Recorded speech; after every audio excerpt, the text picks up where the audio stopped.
All my exes die after we break up. My first girlfriend, Crystal, died at 16, right after I broke up with her. For a long time I thought it was just a coincidence. I felt differently when my next girlfriend, Nicole, died right after we broke up a few years later. They both died in odd circumstances. Crystal crashed her car flat sober on a straight road by herself. Nicole drowned in the bathtub after falling asleep. Both were labeled as accidents. I was never questioned by police, but plenty of people around town talked. Wondered if I was cursed. I wondered the same. Then I moved away.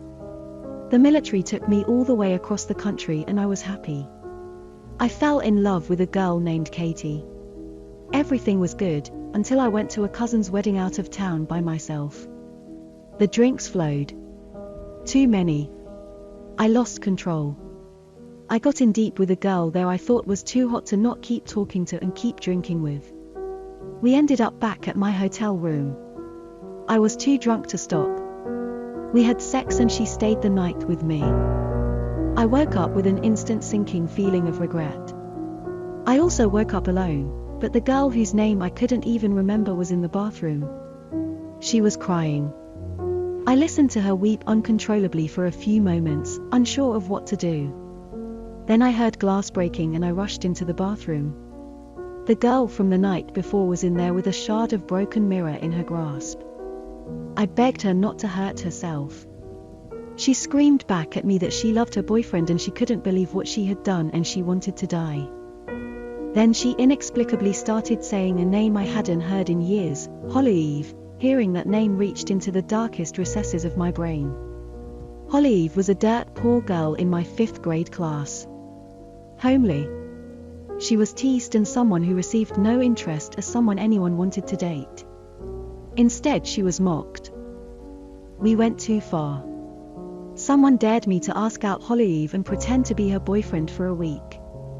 I agreed to do it, trying to impress my peers. Holly seemed to have no idea the thing was a farce. She held my hand on the schoolyard and didn't seem to see the other kids snickering all the while. The worst part is I could feel she was sweet and genuine during our time together. She was a nice person. I had to get out of it. I had my friend break up with her a few days into the spoof relationship. Holly was crushed. I felt horrible. She never made eye contact with me again.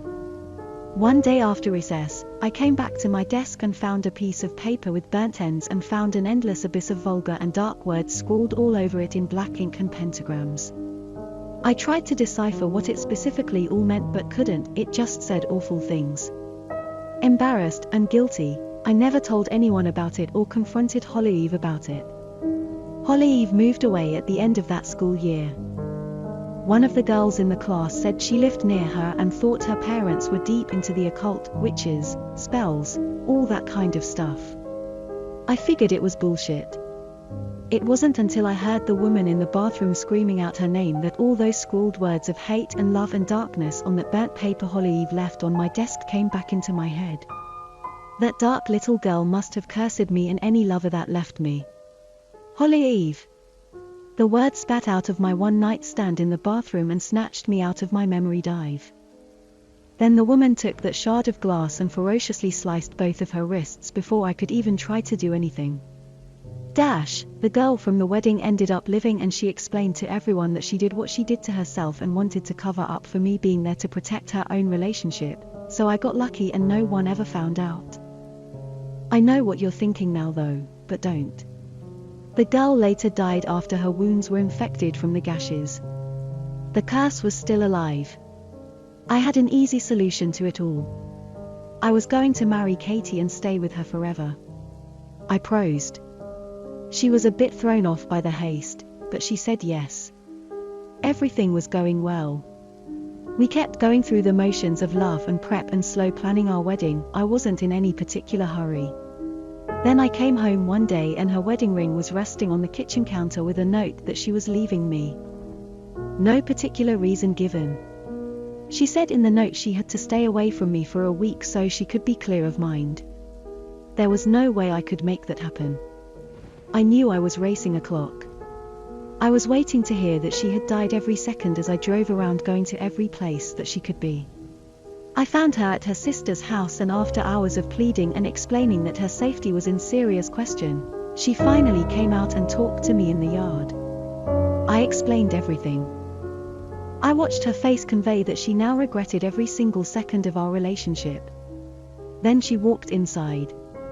Weeks went by without much sleep. I kept just thinking I was soon going to be invited to her funeral, and I wondered if it would be in some circumstance where people thought I might have done it to her. She showed up in the middle of the night one night with a knock on my door. I let her in, so happy to see her alive and breathing. She explained she had nearly died in 3 separate freak accidents since she left me. She believed in the curse. She could feel it inside her. She had suicidal thoughts she had never even imagined before. We had to be together. The wedding was back on. Now you're probably wondering, why did that dark little girl who I fucked with back in 5th grade do something that ultimately won me back the love of my life? Wasn't she now going to kill Katie or something?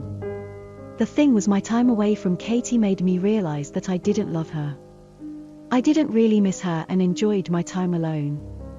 I thought about my previous, dearly departed partners, and thought I loved them more than her, and I dreamed of a relationship that would truly bring it all together for me. I was cursed with a fake love forever, or I had to be okay with Katie dying. So the fake relationship I pranked that poor girl with in 5th grade meant I was going to be stuck in a fake relationship for the rest of my life. Well played, Olive.